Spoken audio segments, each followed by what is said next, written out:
so bad, I wanna shoot like hoops while I'm riding in the coupe. I got what you want, it ain't nothing but a loop. Don't listen to friends, they don't know what's best for you.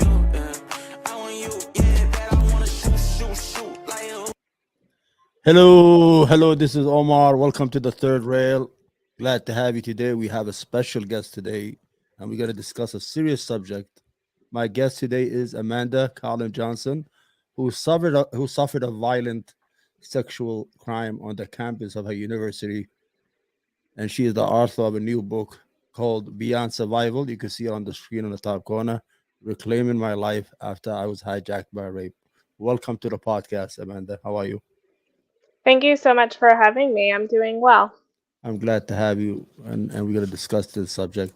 Could you introduce yourself to our audience? Oh, Sure. My name is Amanda Collins Johnson. I was born and raised in Reno, Nevada, which is where I received my bachelor's degree in secondary education and English.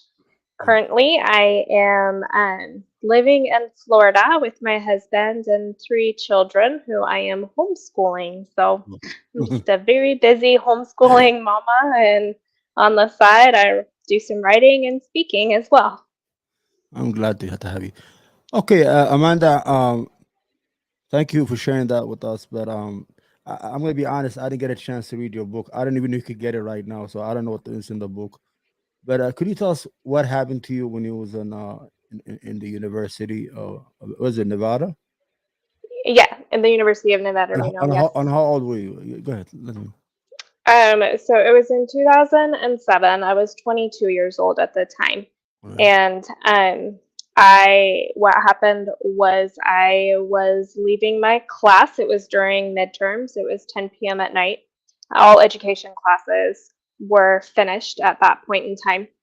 And I left with a group of people because it had been ingrained in me while I was growing up that there is strength in numbers, or safety in numbers, Right. rather. And when we approached the parking garage where I had parked, it was just across the way from where my class was. I didn't see any visible threat between myself and the vehicle and my vehicle. Right. And so I wished everyone that was in my group a good week. I was the only one who had parked on the ground floor.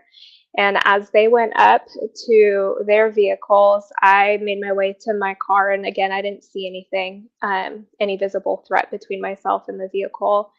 And it quickly became abundantly clear to me that what I had not seen was a man who was hutched behind the wheel well of a truck in a sedan. And he grabbed me from behind, forced me to the pavement, placed a pistol to my temple, told me not to say anything, and then he brutally raped me. He he went on to kidnap and rape his second victim, and he raped and murdered his last known victim. Wow, wow, And wait. After he raped you, he raped another woman, and then he killed a third woman. yes, my attack was in Wow. October of 2007. He kidnapped and raped a second woman in December of 2007. And then in January of 2008, he raped and murdered his last known victim. Wow, I'm sorry. Uh, Okay, but was there any violence at the campus before that, or was the first time? Well, I think universities would always really like you to believe that campuses in general are really safe because they want to attract parents to Students, send their yeah, children. yeah. I would say publicly or Yeah. anything that was televised at that point in time, there was no violence on campus. But what we do know is that sexual assault happens on college campuses Yeah. all the time. Were you in? Whether it goes, was I injured? Yeah, hurt you? Did he hit you with a gun or anything, or you just did you yell or scream? I'm sorry to. I don't want you to relive this, but I think you want to help a lot of women when you what you're doing right now. I do. Yeah, Yeah. There's not a lot you can do when there's a gun to your head, I as agree far with. as yelling and screaming and whatnot. Um, I so Sorry. aside from, no, that's okay. He Rape is nothing less than soul murder. Yeah. And I think that our culture needs to understand that. The woman that I left that night, leaving the parking garage, was not the same woman that drove in. And there Of was course. no me ever going back to her. Yeah. Physically, aside from the assault itself, I mean, Yeah. yeah, I was injured physically from that, from not giving consent, and the way he forcefully raped me, which all rape is force, which is very important to acknowledge as Yeah. well. Um, but I had, I mean, just from the assault itself, I had bruises and such. Aside from that, though, he did not. I guess you could say hurt me other than threaten my life. Yeah. I Um, understand. Yeah. Good.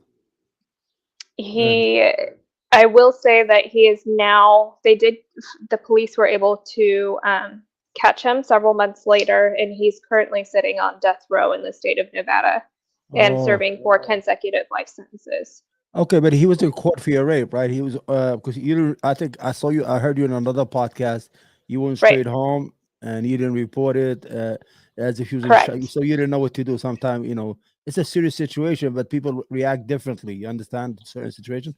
Absolutely. Yeah. Yeah. So and I can speak to that. That's fine. I did the one thing that I swore I would never do if I ever found myself in that situation. And I went to the closest safe place that was near me, which was my sorority house, and I took a shower. And there was a moment, I do remember a very specific moment, and I write about this in my book, is that I could see the hospital across the Yeah. interstate. And I distinctly made the decision that I did not want my body to be a crime scene. Right. Right. And with all the adrenaline running, being in shock, Yeah. and anyone who goes through anything like that, you are in shock, and Yes. we all respond differently, as you said, Yeah. and we make a plan. We make a plan of Yeah. how am I going to survive this? Yeah. And my plan, as flawed as it was this did not happen. I'm going to forget about it. I'm going to wash it away. I'm going to make it go away and just attempt to live my life um, the way it was before. Yeah. Obviously, that did not happen because I eventually did come forward. My roommate ended up How, reporting it. how long did it take you to go forward? So I did not go to the police until they approached me.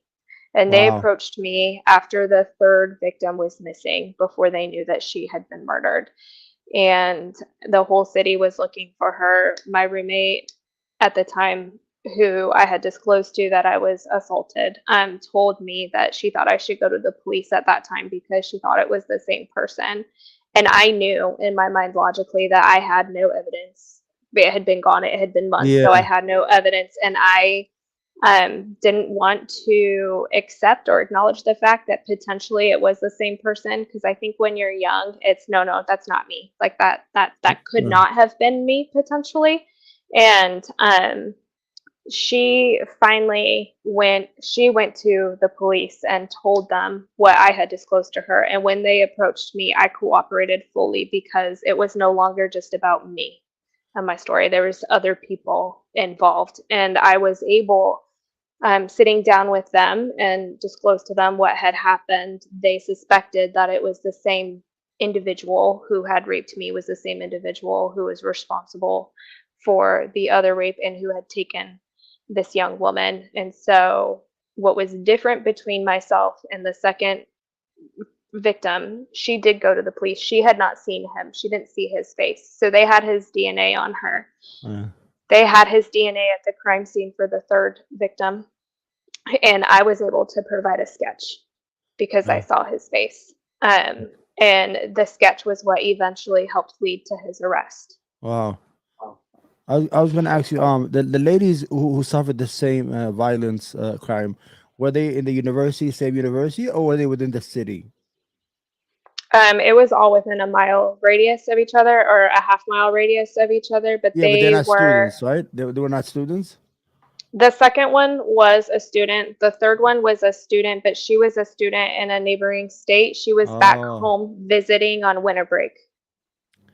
yeah, because one time I saw a Dateline show where Hmm. this was, I don't know, I think in Ohio, where this young lady had a boyfriend who lied out about the age, and then she found out his name was different. She was at the university, and he hunted her. He hunted her. She reported to the campus police. She reported. I think you probably saw the same, and he ended up killing her and killing himself at the end.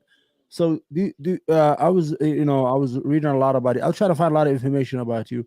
So what is your answer to that situation? How did you deal with it after that? Did it take you a long time to recoup yourself? Because they say a broken glass is never going to be go back together, even if you put tape on it, it will still be shattered.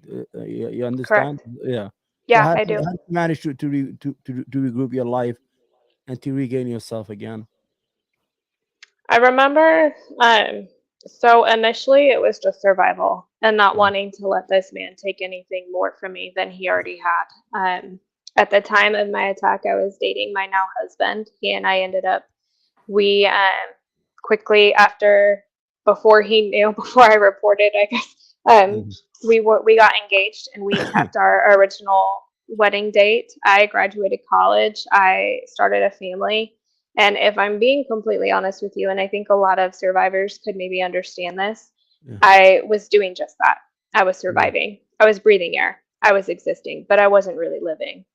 Um, So, and I wanted that for myself. I desired that. And that's a lot about what my book is learning the four key pillars that I mm, needed in my life to be able to reclaim my life and live a full life. A lot of it for me is faith based. I am a firm believer in Jesus and what he accomplished for me on the cross and the resurrection of the dead. And so, or resurrecting from the dead after he was crucified for my sins. yeah. And so, one of the main components that I always tell survivors, and I always tell them, you're no longer a survivor. You don't get to wear that badge of honor anymore. That's not your Yeah. identity. Your identity is your name. Did you However, get and you get to choose. I'm sorry? did you get counseling or anything? I mean, to help you. Yes. Yes. Lot, Lots yeah, of couch a time. lot of kinds of it. So your belief, your religious belief helped you. Your faith in God and Jesus and all that. Were you religious before, or after that you said, "Well, listen, I have to attach myself to something to need some spiritual help to No, rebuild my." I was a Christian before, and it's Right. something that I definitely lean back on. And I always encourage people to have a background, to have something outside of themselves Yeah. to be able to lean back on to strengthen them. And for me, that's my faith in Jesus. Right. So when you decide to say, "Listen, Amanda, I'm gonna start become an advocate," this happened to me. Hmm. I'm not gonna be a victim no more. I'm not gonna just stay home and relive this thing over and over. I need to advocate and help other people. When did that Amanda came? A year, 2 year after, 6 months that came to being as an advocate for sexual assault women. So my advocacy journey was a little bit longer. I went down some other avenues first.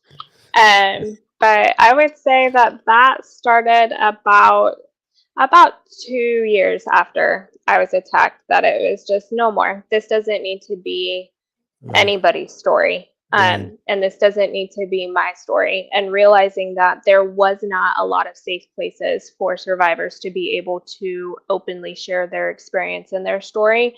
But yeah, at the same time, there was a lot of survivors suffering in silence. right, And so in 2017, I got this idea or this vision, if you will, of yeah, my nonprofit that I'm starting up. It's called Tear Speak, yeah, and it stands for Teaching and Empowering Assault Rape Survivors. right, It's aimed at educating society about the lifelong effects that rape has on yeah, individuals and right, exactly how detrimental it is, not only to the victim but also to the loved ones as well. I think a lot yeah, of times the loved ones are the collateral damage. Not a lot of people along the way asked my husband how he was doing and if he needed anything, and um, came alongside him to support him. And he was at the same time very concerned about supporting me, as you know he should be. He's an amazing man, but I think that spouses of women who have been assaulted, and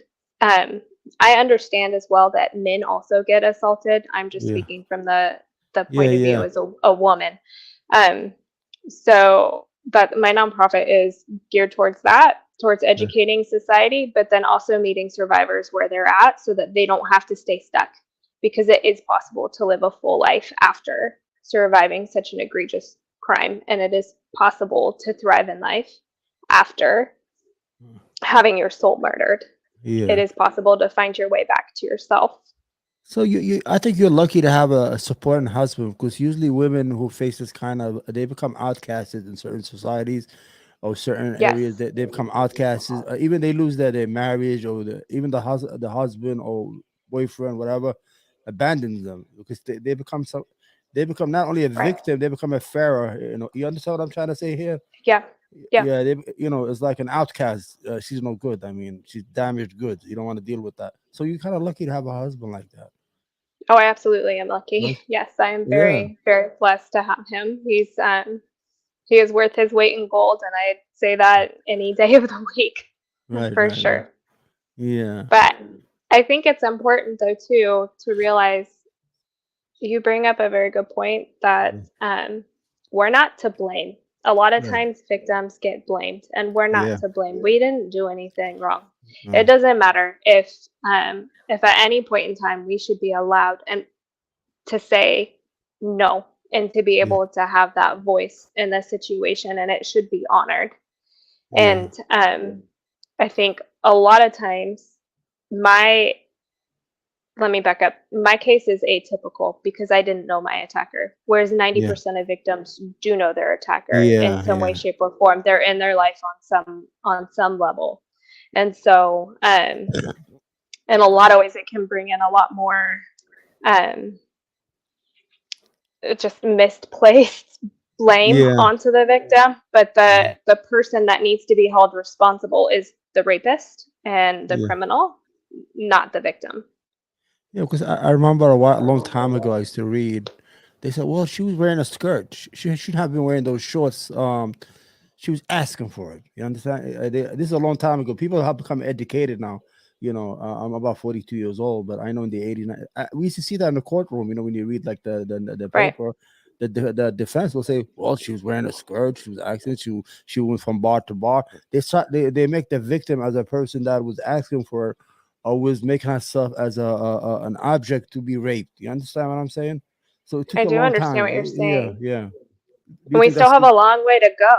We yeah, have a long way to go because I yeah, still, as I share my story, I get asked, what was I wearing? What could I have done differently? yeah, What, or people will offer their advice about what I should have done differently to prevent my attack. And the answer needs to be, what can we do as a society to make yeah, sure that no woman ever has to go through yeah, what I've walked through and what so many other women are walking through in silence?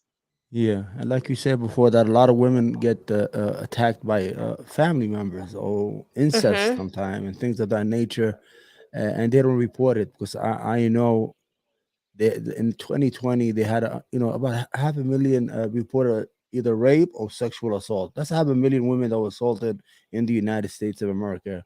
When I wrote the statistic, that's one every 73 second a woman is assaulted or raped, and you know, uh, I have never had a family member who has had that, so I don't know. But I read a lot. I'm very cultured, and I understand that women in the United States are there's a lot. They should not be attacked in this day and age like that. Oh, barbarism was committed against them. We can agree on that.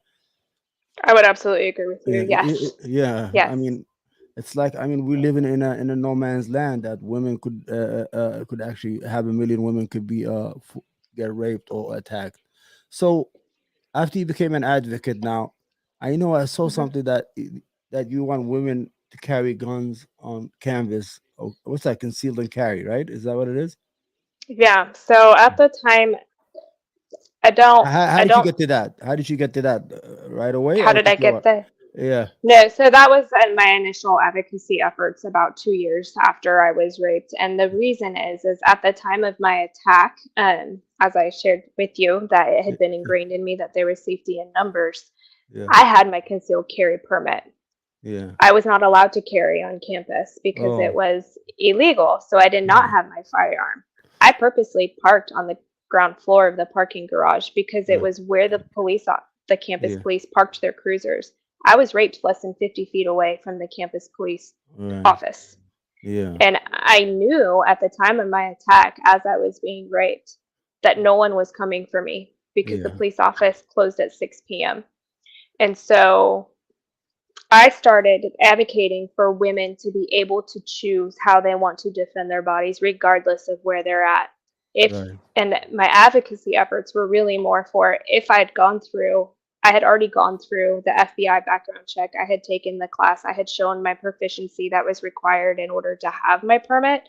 And so Yeah. if I was allowed to have it across the street from the campus and there Yeah. was nothing in place to keep me safe while I was on campus, then I should be allowed to carry my permitted weapon as I Yeah. was on campus. And it was that advocacy that really led me to my true passion now, which is empowering women to be able to move from victim to Yeah. victor in their in Yeah. their journey. You see, there's a lot of gun violence right now. How many students? Yeah. What was your student body in your university? How many students were in the Nevada? About? At the time of my attack, I think I want to say maybe about 20,000. And what was Okay. different about UNR is that it's not a typical traditional university. There's a lot Yeah. of commuting working professionals that go Yeah. there. Yeah. So what the reason I asked you that is, let's say Hmm. 10,000 of them are women, right? Do you Hmm. want 10,000 women to have guns on a campus? This is what I'm trying to say. I mean, this is scary stuff because a lot of people are not all there. They have issues. They have Hmm. depression. So when you have 10,000 guns in a university, that's an army. Excuse me. So I think again, like I've stepped away a Yeah. lot from the Yeah. Second Amendment advocacy. I haven't I know you're actively not. done that in Yeah. several years, probably about 8. I have not actively done that. But if you're asking me, do I want 10,000 women on campus to have a Yeah. gun? My Yeah. answer to you would be have those 10,000 women pass their FBI background check that's required to have a Right. permit. Right. Have those 10,000 women apply to the sheriff's department and been granted their permit And through get the sheriff. training. The likelihood that there's 10,000 women that are going to even choose to carry Y- a firearm is Yeah. very small. I Yeah. was never a proponent for everybody should carry. Yeah. I was Yeah. a proponent for if I chose to carry, or if someone was to choose to carry Oh, and oh, they've you're not. gone through the proper facets to carry, then You're they not. should be allowed to do so. You're not advocating that no more, right? You did it a couple years ago. That's what you said. I have not actively advocated for campus carry for about 8 years. Do I Yeah. think Oh, okay. if That's what you're you have. Good. if you're asking me that if I still the unanswered question of my life is Yeah. always going to be what would have been different if I've been carrying my firearm that night. Right. It So, has wait, kept me hold on. up at night. Oh, I'm Yeah. not finished. It's kept me up at night. Yeah. And it is a weight that I don't want anyone to ever have. Yeah. And the reality is that I know if I had been carrying that night, I would have been able to stop my rape as it was in Of course. progress. Yeah. And as a consequently, 2 other lives would have been saved. Right. Because when you're raped, you lose your life. Like Yeah. it is it's you're never the same after No. that. No. No. And people have come back at me and said that they were looking out for my best interest and that I would have been worse off if I was carrying a firearm Of because I course. could have died. Yeah. The I whole can idea. honestly say, being on this side of my rape, I Yeah. would have rather died trying to preserve Yeah. my dignity. I believe you. You see, the idea of sexual predators are they graduate first. They sexually assault and move on. Then they eventually kill their victims to avoid getting identified. Because I'm a fan of not a fan, crimes, like news, what do you call it, crime shows, like those things on TV on and I see Yeah. that most of sexual predators they graduate first. They start with an assault, then a rape, then they beat their victim, then eventually they start killing their victims in order to avoid the capture. So the guy's Hmm. on death row right now. So you were able to identify. Did you go to court and everything when he was? Or did he? Yes, I did. And he went to understand. Yes, I did. So you're very Yes, I brave. had to Yeah, testify. yeah, I had to testify against him the day before I graduated from college. yeah. So okay, let's go back to your book because I want to promote it. It's called what's Okay, it called? Beyond thank you. Survival, right? Yeah. It is, yes. Yeah. I forgot to Hmm. put a link to it. I'm gonna put it That's later okay. on my It YouTube. will be, Huh? thank you. It'll Yeah. be, my book will be released fall of 2023. Pre-orders will be coming out at the end of this month. So I'll be sure to send you a link to that if you would like Yeah. it Yeah. for So, it. so when did you start writing or thinking about writing the book?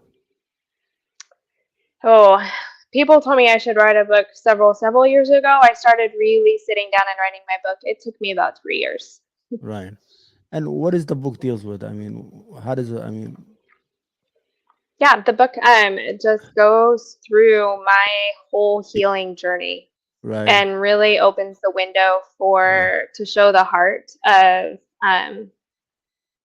just moving from victim Yeah. to survivor. I'm very raw, very honest about a lot of thoughts and emotions I had during it. And then I share what I found was the most beneficial and the most practical needed components in my life to be able to reclaim a full life after surviving rape and to live beyond just breathing Right. and taking up space. So does it have like chapters of helping women where they should go, how they should deal with their rape, and not to feel ashamed of what happened to them? That they are not Yep. they're not just victim. They should fight for their rights and try to redefine And their as life. far as Yeah. advocacy, yes, I talk about your wishbone in my book, and that is really moving from the why me mentality, the why did this happen to me, why me, Yeah. to what now. You can't control what happened. You can't control the why me, and it would have driven me crazy if I had stayed there. And when I Yeah. sometimes revert back to there, I have to catch myself Yeah. and say, no, no, no, what now? What am I Yeah. going to do now? What do I want to do with this? What advocacy do I want to do with this? How do I want to help people? And it's looked different throughout the years, which you and I have talked about. Yeah. There was times when I was ardently fighting for women to be able to choose how they wanted to defend their bodies. Yeah. And and then I went into a season of my what now was being emotionally, physically, mentally present for my children because Yeah. I have 3 girls That's what I was and gonna ask you. being Yeah. Go ahead. mhm. and Well, and now my what now is I want to equip women to be able to move from victim to victor. And so it looks different throughout seasons, but everyone needs to find their what now. What am I going to do now that I have survived? I was left alive from this trauma. So what now? What am I going to do with it? I was gonna. How old is your girls, if you don't mind me asking? My oldest is 12, and then Right. I have an almost 10-year-old and an almost 8-year-old. Yeah, I'm gonna ask you a little personal question. Have you shared your experience with your girls, or they're not ready yet? My 12-year-old probably knows the most about it. Right. And then because of triggers I have and certain things like that, as my girls have gotten older, Yeah. mainly what they know is that someone really hurt mommy a long time Right. ago, and sometimes mommy still has a really hard time with it. And that mommy is going to be okay, and that it's okay when sad things and hard big things happen to feel those emotions and to sit with them and to process through them and to be able to get out to the other side. One more thing I want to ask you before you said you had trigger. Do you still have like moments where you get up in the middle? You know how people are like, what is it called? Hmm. STD? I don't know what it's called. SPTD, where like soldiers get it. PTSD. Yeah. Do you still have that? Hmm. Like things that trigger? Oh, if you're in a if you go to the mall, it's a parking garage. You don't want to park there. You understand like Yeah. places that remind you of where you actually where your whole life was assaulted. Do you have those triggers and how what they are? So I would say moving out of Reno was very helpful with my triggers. Yeah. And yes, I do have triggers, and that is Yeah. very, very common for survivors of sexual assault to have triggers. PTSD is a very common side effect of Yeah. rape and sexual assault. And there are seasons in my life when they are not as often or as strong. And then there are other seasons where they come a lot more often. And I have to sit with myself and kind of dig deep and figure out, okay, what's going on? What new level of healing am I being ushered into? Yeah. Because it is a lifelong process. Yeah. Um, I'm never going to be completely whole again, as you said. Like you can, glue a cup or a glass back together, but it's still cracked. It's still correct. And um, healing, I found for me, has been a lot like an onion. Like you peel back a side and it stings. Like Yeah. the sensation of cutting an onion or peeling an onion, it stings your eyes and it takes a lot. And you kind of have to get used to that. And then when you're ready, you can peel back another layer. Okay, so before we go, do you have a statement you want to make or anything to tell people? Tell. Um, I just tell, I mean, if I can do it, if Yeah. I can get onto this side of survival, anybody Yeah. can. Right. We're gifted with that. We're gifted with that ability. And Yeah. so, for anybody who's listening who thinks that they're stuck or they just don't know how, I promise you, you can get there. You Yeah. can, because it's innate in us to be able to do that. You just have to decide if you want to conquer that mountain, if you want to climb that journey. Okay. All right. I'm gonna go. Okay. This is my guest today was Amanda Collin Johnson. Please go and get her book. It's called Beyond Survival: Reclaiming My Life After I Was Hijacked by Rape. And get the book, pre-order it, whatever, and try to educate yourself.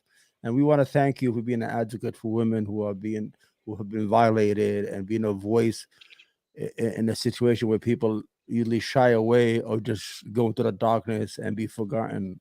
Thank you, Amanda. Okay. Thank you for the opportunity. I really appreciate it. I'm glad. And I'm going to order your book, by the way. I promise you that. Okay. Okay, Take sounds care. great. All right. Take care. God You bless you. too. Bye bye. Take care. Bless you. Yeah, bitch so bad I wanna shoot, shoot, shoot.